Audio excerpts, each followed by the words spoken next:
well. How are you? I'm really, really well. Thank you so much for agreeing to chat to us today. Well, thank you. I'm happy to be here. Now, mate, I got to say, that's some pretty impressive hardware sitting behind you there. I know our listeners can't see it, but Noah's got an absolutely amazing muscle car sitting behind him. Tell us a little bit about that. It's one of the stars of the movie. It's a 1969 Barracuda Fastback, and it's a bit of a family heirloom. I couldn't imagine making a movie without it. So it's sort of the propelling force in the story of the movie that kind of takes our vampire dad and our half vampire daughter on their journey. Definitely. So were you a little bit nervous about using the car in the film? Because I have had a filmmaker on this show before who took a prized muscle car into his film and unfortunately saw it have a very bad accident with a modern day Porsche. So were you a little bit nervous having the car in the film? You know, of all the things that I was nervous about, trying to make a relatively low-budget movie on a very short schedule in the middle of a global pandemic, I think I probably would have been completely immobilized and paralyzed with fear if I was worried about the car. But the thing is that the Barracuda it's like the Millennium Falcon. Like it looks really nice from a few feet away. You get a little closer and you start to notice the scuffs and the cracks in the leather, but it always runs and it goes real fast, and you can fix it with some bubble gum and duct tape no matter what's going on with it. So we were lucky. It was one of the more reliable parts of the movie. Now, we do have you on the show to talk about Blood Relatives. You wrote and directed this one. Tell us a little bit about where the idea first came about for you. You know, the idea really came from this sort of duality that I experienced where, I spent many years being an actor and, getting to drive around in a cool muscle car and slick my hair back and wear cool clothes and stay out all night and really kind of live a cool vampire experience. And then I found myself living a different vampire experience, being up all night burping a baby. And when I compared the two, I thought, I should try and maybe talk about this stuff in a way that I know how, which is through a movie. So really, it kind of came from loving vampire movies and also figuring out how to deal with being a parent. Yeah. Now, you mentioned about you being an actor, and you're in one of my favorite movies of all time, Fanboys. That is just one of my go-to favorites whenever I need a laugh. When did your interest in directing start? Because, of course, we saw your first directional debut come out in 2019. Where did that interest in directing come from, and when did you decide to make the big leap? Well, I think I decided really after I became comfortable as a writer. I work a lot with directors who write their own scripts. And I've always thought that that's a very convenient way to ensure that that everybody has a good time. If everybody is sort of literally like on the same page, right? If everyone is reading a script and they like it and they agree that it should be a movie, well then you've kind of that's a big battle in the war to win.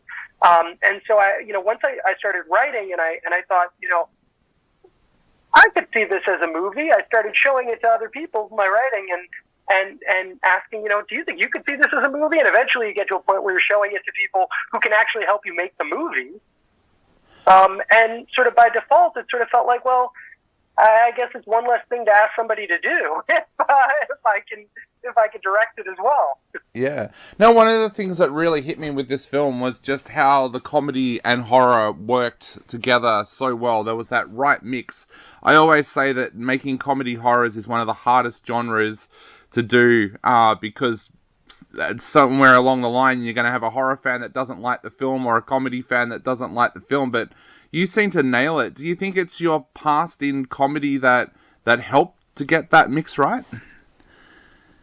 I have to say something controversial, which is that I think that, and I'm married to a very prolific, brilliant comedy writer and producer.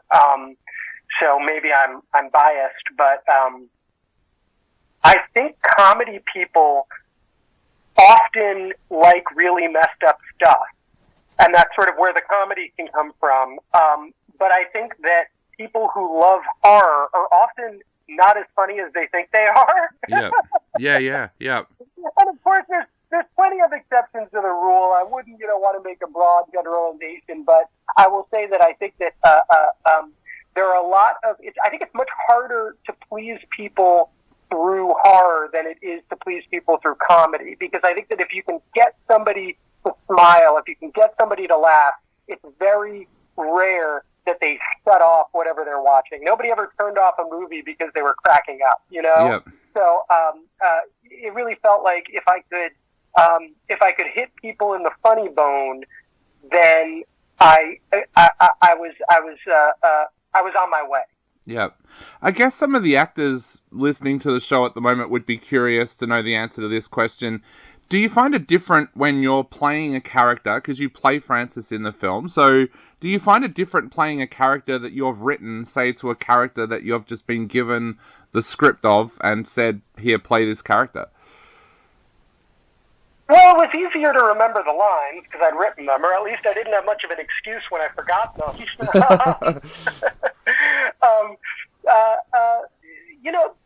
This is a very personal film, and a lot of the stuff that is happening, even though it's kind of big and, goofy and there's vampires, a lot of the stuff, at least in the sort of sentiment, was kind of drawn from my own experience. And because of that, I think that it at least gave me a map as far as what to do. I didn't have a lot of guessing to do that maybe on other projects I did. Other projects, you can interpret a script many different ways, and so you sort of have to sit down and talk to the filmmakers and the other actors. In this case, I sort of, there was a bit of shorthand that I already knew, but I think if I had stopped to think about it, I probably would have, again, much like worrying about the car, been so freaked out that I wouldn't have been able to get anything done. Yeah. Fatherhood is such an important part of this film, and you mentioned there that a lot of it is your journey as a father. Tell us a little bit about what that was like, putting that down on paper, and also did you go and talk to other fathers as well about their journeys into fatherhood? Yeah, I absolutely, and I was very lucky that I had a lot of friends who were also filmmakers and also parents who I was able to, talk to and at least commiserate with, But, as far as sort of putting that stuff down, there's a lot of funny things that happen when you're especially a new parent, and if you're lucky, you get to laugh at a lot of them. But, one of the things that I kind of didn't want to forget about is that sometimes it is really scary. Sometimes you have these moments where it hits you like a ton of bricks that you're responsible for a little tiny person, and you have to, not only do you have to make sure that they're not hungry and that they are warm and all the basics, but you also you're going to know them for as long as you'll have known anyone. You're going to know them for the rest of your life. Yeah. And so, you want to foster that, and you want to make sure that that as much as you can, that you are giving them a relationship that can help them have the best relationship they'll have even after they know you. And that kind of mortality, when that hits you, all of a sudden making a movie about a vampire who's living forever makes a lot of sense, Yeah. Well, I should ask, was Francis always going to be a vampire, or was there ever a time when this film could have just been a father-daughter film? It was always going to be couched in the vampire thing. I think, because I always tend to think of things in terms of genre and horror and science fiction and crime and that sort of, those are the kinds of stories that my mind makes up. I'm sure that there's a world where you could probably tell this story not dissimilarly from something like Paper Moon, which, doesn't have monsters in it, but Paper Moon is very much still a genre movie. It's a crime movie. It's a heist movie, right? And the conceit of the heist is family. So, I think, I don't think that there's a world where, and maybe I'm going to put my foot in my mouth, where it's like, sort of a boring kitchen sink drama or something. I think it's always got to have that fun hook that makes you kind of smile and reminds you of, the movies that you liked even before you kind of knew what movies were, and you just knew that you liked sort of stories. You just knew that you liked kind of adventures and monsters and, outer space or whatever. Yeah, definitely. No, I'd see that. And also, I guess the other question I really want to ask too is about Victoria. She is absolutely amazing as Jane. How did you discover her as an actress, or was she always going to be Jane? I mean, she was always going to be Jane the minute after I met her, and she had done a movie called Plan B that's a really, really funny movie, also kind of a road trip comedy, funny enough, coincidentally. And our producer, Josh Rubin, who's also a great filmmaker and a great actor, he had done one day's work on it and had worked with Victoria. And when he and I were talking about who we would cast in this role, who we should look at, he said, I know you're going to think I'm crazy because we are right at the beginning of this process, but you've got to check out this movie, Plan B. You've got to check out this actor, Victoria. And I did, and I was blown away, and she and I got to talking. It was still very much the pandemic, and it was all over Zoom and phone, but we just connected on a level of kind of friendship and the same kind of humor and easy hangs, as we like to say, no pressure, and it just felt like this is it. This is the family is right here, and thankfully she agreed.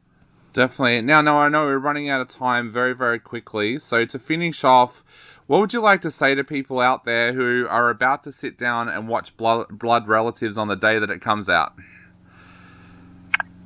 Oh, wow. Well, I when I was a kid, I really liked movies that made me feel a little bit grown up and like I wasn't being talked down to. And now, as a grown-up, I think about those movies, and they make me feel like a kid again. And that's a very lofty goal, and I'm not sure that we achieved it. But if we can get just one of those moments out of you, our lovely audience, then I'll feel like we've succeeded. So thank you for giving us a shot.